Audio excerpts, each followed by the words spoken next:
One local cemetery remains destroyed after last month's flooding. Several tombstones at Skogdalen Church Cemetery in Timber Coulee were knocked over and damaged by heavy floodwaters.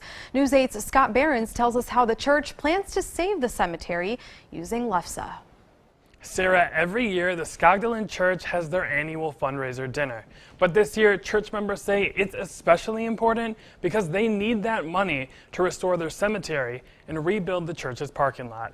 They're hoping to attract a lot of people to their dinner by serving homemade traditional Norwegian food like lefse.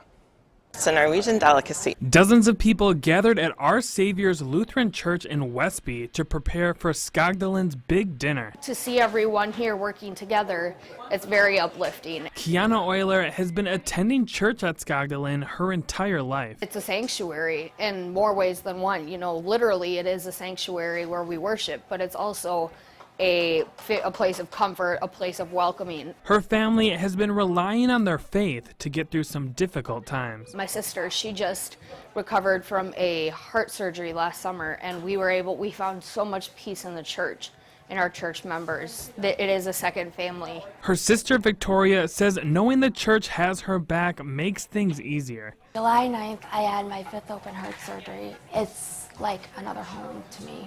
Like, we're all in this together. Which is why they were devastated when they saw a video of the damaged church. In the video, there was a skidoo and a four-wheeler on top of my grandfather's gravestone, and his gravestone was tipped upside down and it was displaced, and our family just kind of held each other and cried. They're now hoping their lefse and the fundraiser dinner can help restore the church. There's people that are, you know, they've been a part of the church for 80 years, and then there's people that have never made lefse in their life that aren't even a part of this church, and that's absolutely amazing. A few Westby High School students and their teacher showed up to the event to help out. It's a great feeling overall to be able to be a part of something bigger than myself. Other church members are also doing what they can to help. My great-grandparents helped build the church, and so to see things happening to our church on the cemetery, it's quite emotional.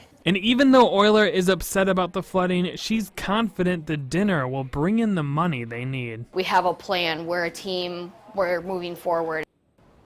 And you can go to that dinner on October 7th at Our Savior's Lutheran Church in Westby. It costs $10 for adults, $5 for children, and donations are also being accepted at that dinner. All right, thanks for that story. So any idea when services at the church will resume? They're not sure as of now, but in the meantime, they are taking place at Our Savior's Lutheran Church in Westby. All right, thank you, Scott. We wish you guys the best of luck.